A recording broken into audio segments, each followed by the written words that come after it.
Pas de questions. Donc, comment, il y a en fait un sujet d'oral en fait sur cette différenciation.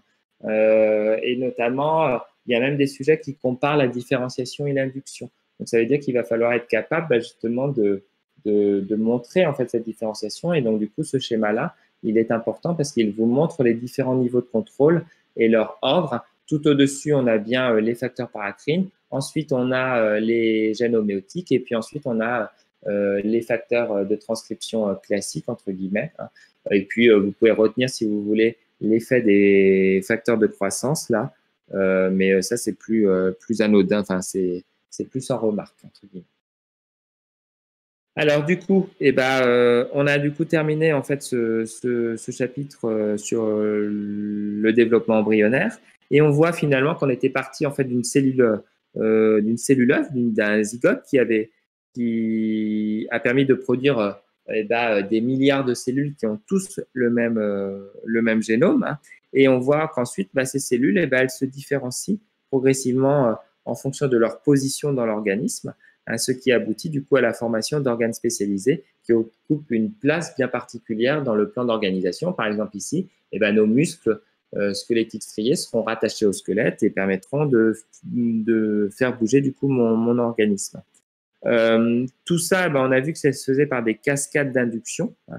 On avait vu, pour aller jusqu'à cette cellule musculaire qu'on avait formée, du coup, on avait induit le mésoderme, puis ensuite on avait régionalisé le mésoderme, hein, et notamment la formation du mésoderme somitique, même au début pré-somitique, puis ensuite somitique, puis ensuite on l'avait régionalisé aussi dorsoventralement en dermomyotome et en sclérotome. Puis ensuite, on a vu qu'on avait en fin de compte induit dans le dermomyotome le myotome, autrement dit les myoblastes. Et puis après, on passe des myoblastes aux myotubes et aux myocytes. Donc, on voit qu'on a une cascade comme ça d'induction. Hein, et on peut du coup mettre en place des tissus spécialisés. Et tout ça, ça met en évidence, hein, ça met en jeu des territoires cellulaires qui vont être justement induits, à ce qu'on appelle des territoires compétents, et de l'autre côté, des territoires inducteurs. Donc avec des signaux du coup qui permettent aux cellules d'indiquer leur position dans l'organisme et donc leur devenir. Tous ces processus, on a vu qu'ils étaient aussi extrêmement conservés au cours de l'évolution. Hein. Autrement dit, ça veut dire que ce sont des processus qui sont apparus très tôt en fait dans l'histoire évolutive. Et on voit du coup que tout ça, ça permet d'orchestrer finalement le développement embryonnaire et de ne pas le faire de façon anarchique et d'établir du coup un plan d'organisation. Est-ce qu'il y a des questions sur ce développement embryonnaire? Alors, du coup, ici, on a terminé le grand 2, qui est vraiment la partie beaucoup plus dure en fait du développement embryonnaire. Donc, ça veut dire que vous avez tout un travail ici à faire en fait sur ce développement embryonnaire. Donc, il y a tout le grand A, effectivement, il faut déjà bien l'assimiler, qui est une partie très descriptive, hein, où on voit comment se fait finalement ce développement embryonnaire. Et il y a toute cette partie en fait plus fonctionnelle, avec tout ce qu'on appelle l'induction et la différenciation dans ce grand 2. Pareil, il faut vraiment le digérer, hein, et bien comprendre. Hein, il ne faut surtout pas laisser de boîte noire, c'est-à-dire que quand vous lisez votre cours, s'il y a une partie que vous n'avez pas compris, il ne faut pas la mettre de côté parce que quasiment tout est important dans tout ce que je vous ai fait pour pouvoir réaliser du coup les différents sujets de colle ou pouvoir utiliser en fait des exemples pour les synthèses. Donc là, vous voyez bien que par exemple, quand on avait fait le contrôle, la génétique, on voit bien que là, il y a des ponts à faire avec la génétique.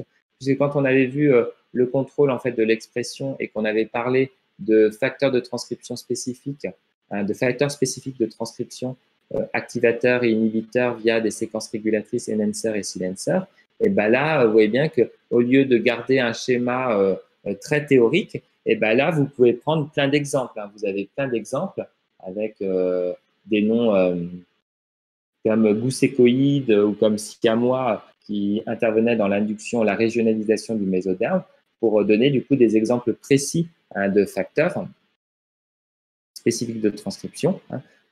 Quand vous avez des leçons, par exemple, sur la communication intercellulaire, on voit que dans un chapitre, on a traité par exemple la communication nerveuse avec la synapse, qui est du coup de la communication entre cellules.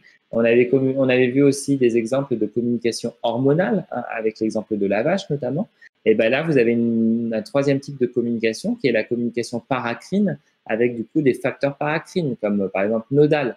Donc dans ce chapitre-là, vous avez énormément d'exemples pour illustrer ou faire des liens avec d'autres chapitres. Donc ce développement embryonnaire, eh ben, il est c'est un chapitre très très important pour aller piocher des exemples pour réaliser une synthèse. Vous verrez aussi avec Monsieur Croze comment s'édifient du coup les végétaux, l'édification des végétaux, et du coup vous pourrez faire un parallèle entre l'édification du plan d'organisation d'un animal et l'édification d'un plan d'organisation d'un végétal. Donc vraiment, j'insiste, hein, il est tout à la fin de l'année, mais ce chapitre, il est très très important, donc il va falloir le travailler pour vraiment l'apprendre, hein, le digérer. Chapitre extrêmement important et malheureusement fait à distance, donc à mon avis, avec peut-être des zones d'ombre. Donc du coup, jusqu'au début juillet, puisqu'on est en cours jusqu'au début juillet, et vous n'hésitez pas à me poser des questions, même si même si on a clos du coup ce chapitre, hein, c'est pas très grave, mais vous me posez des questions, hein, sur ce chapitre, sur ce développement embryonnaire, pour bien l'assimiler, pour que tout ça rentre, hein, et que vous soyez opérationnel dès le début de l'aspect, hein, que M. Prost n'a pas besoin de reprendre les chapitres qu'on a fait même à distance. Peut-être que vers la fin, là, je vous proposerai un programme de colle avec justement où je compilerai du coup les sujets de colle qui sont relatifs du coup à ce développement embryonnaire, et vous réfléchirez peut-être à des plans ou à des tableaux de colle sur ces sujets-là. Pour l'instant, je n'ai pas le temps ça ne sert à rien que je lance ça puisque je n'aurai pas le temps de le corriger là. Donc, on lancera ça peut-être plus tard, hein, peut-être dans la dernière quinzaine de juin, ou en tout cas dans la dernière semaine. Voilà, et du coup, avec cette conclusion sur le développement embryonnaire, on a terminé la bio. Donc, ça veut dire que ce qui nous reste à faire, c'est le dernier thème en fait de géologie. Hein, donc, c'est ce que je vous ai envoyé aujourd'hui. Donc, on va parler des roches sédimentaires. Et donc, aujourd'hui, en fait, vous avez à travailler sur ce que c'est que des rappels sur le cycle sédimentaire que vous avez vu normalement en fait au collège. Et puis ensuite, vous allez voir tout un cours en fait sur l'altération chimique et plus particulièrement sur l'hydrolyse des silicates, hein, des minéraux silicatés, et sur la dissolution des minéraux carbonatés, ce qu'on appelle aussi les carbonates. Et vous avez un exercice 1 à faire, important de le faire puisque demain on le corrige oralement.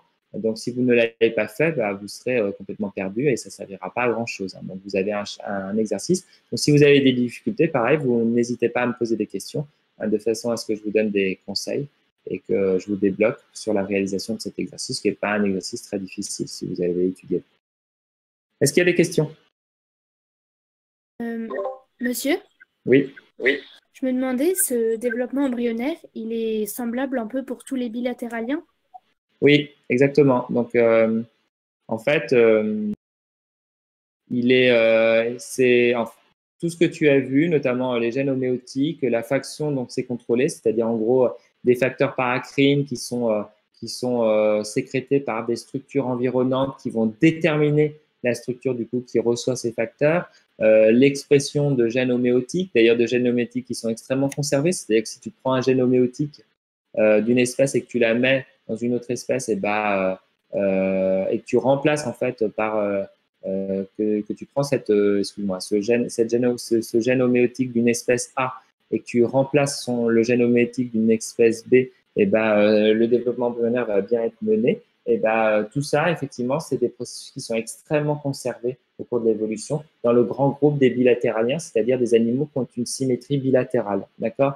Donc, à côté de ça, tu as des animaux qui ont une symétrie radiale. Donc, eux, ils ont un développement embryonnaire qui se fait un peu plus différemment. Et notamment, ils n'ont pas ce troisième feuillet, hein, qu'on appelle le mésoderme. Donc, eux, on dit qu'ils ne sont pas triblastiques, ils sont diblastiques. Mais ça, ce n'est pas le sujet. Enfin, ils sont plus au programme de BCPST. Donc, tous ces processus qu'on a vus là, eh ben, on l'a illustré avec le Xenop. Mais en réalité, ces processus, ils ont lieu en fait chez énormément de groupes, hein, chez l'essentiel des groupes animaux, du grand groupe en fait des bilatéraliens, c'est-à-dire ceux qui ont une symétrie bilatérale. Autre question? J'ai répondu à ta question, Anne-Sophie? Oui, merci.